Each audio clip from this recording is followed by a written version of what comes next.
So, today we are going to study another concept, that is discretization. Discretization is very important because we have to convert, sometimes we have to convert our continuous variable into categorical attribute.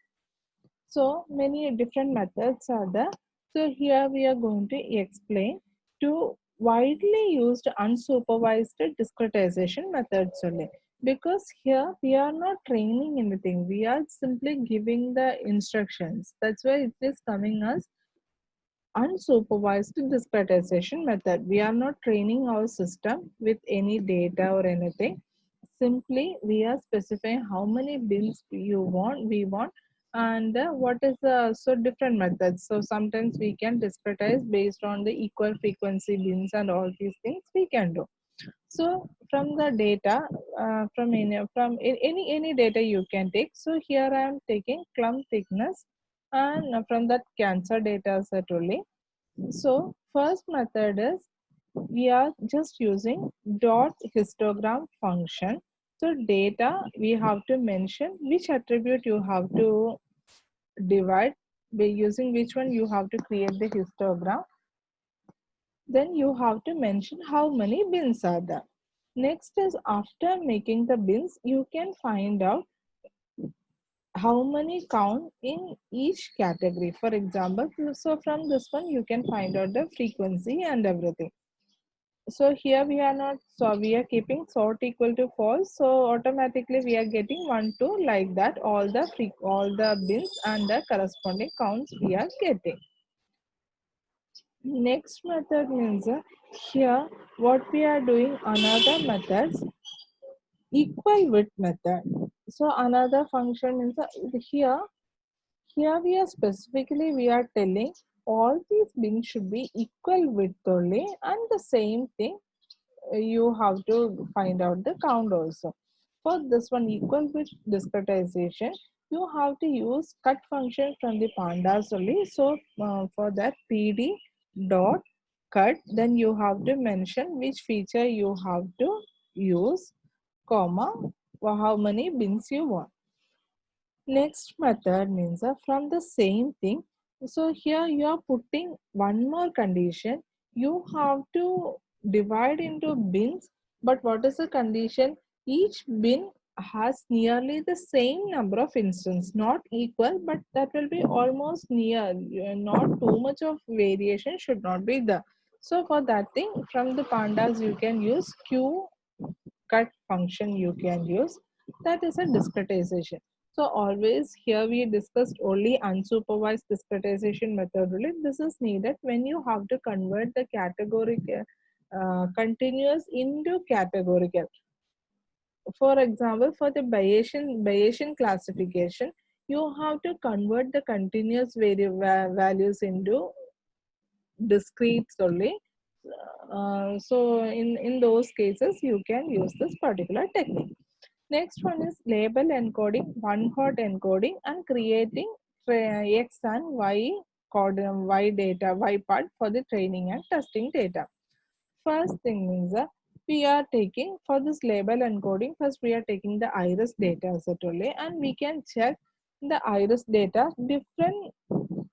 Actually, first the top two rows I'm checking, then in between I'm checking two rows, then tail also I'm taking. So we will get the data from all the category.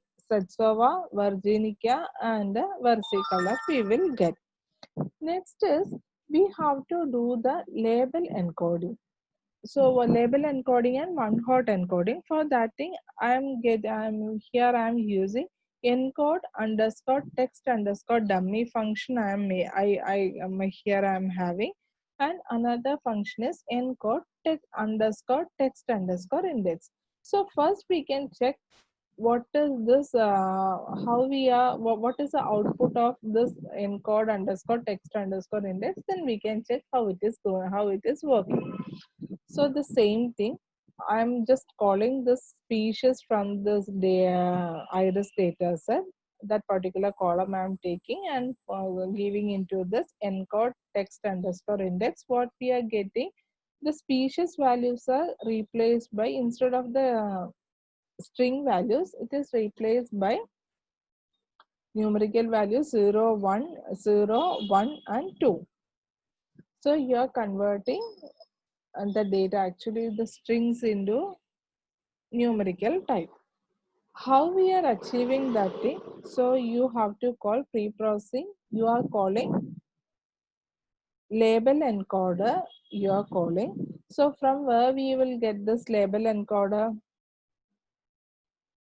That is from sklearn only. Sklearn. We are taking pre-processing part. In pre-processing, you are having this label encoder. So we are putting the label encoder, and we are replacing this changed value as a species in the right hand side. Next is what you have to do. Next you have to do encode underscore text underscore dummy. So what is the outcome you are getting from here? The same thing, you are passing the species column only. You can see instead of one category column, here you will get three types. Iris species, Iris satsova, species Iris versicolor, species Iris virginica. So what they are doing, they are replacing the species column with three other columns, and when the species and hash Iris hash satsova, what is the categories comes under sets of a category, those values will be 1, all other values will be 0. So these methods, actually it's very useful, this label encoding and all these. This is applicable in many applications, but especially in linear regressions and all, you have to convert the values like this. Sometimes you have to find, whenever you have to find out the distance and all, you have to convert the numerical into strings into numerical.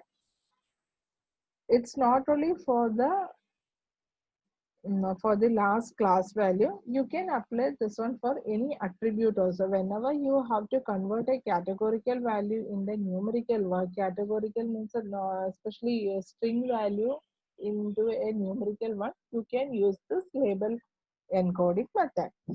Next is, we have to consider, we actually for a supervised or unsupervised, we need two sets or two type of data. One is our training data and another one is our testing data. So here we are taking this iris data only, then we are calling the label encoder and we are putting the values here, encoded species here we are having. Now next we have to finish, actually we have to split our data into two parts: training data and testing data. In the training data, you are having two parts, that is a X part and Y part. X part means all the attributes and Y part is having all the Y value. So you are achieving that thing using train underscore test underscore split, this function only. Here you can mention test underscore size equal to 25%. That means out, if you have 100 data, 25 data you are taking in the test size and 75 you are taking in the training set.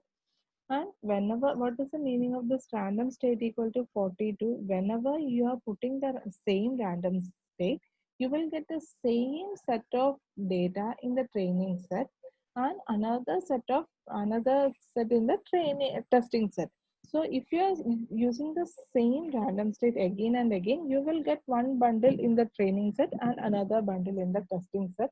But those bundles will be same, so you can use for checking the hyperparameter optimization is happening or not. Otherwise you can check, you can, whenever you have to come back and compare two models, that time also you can use this method.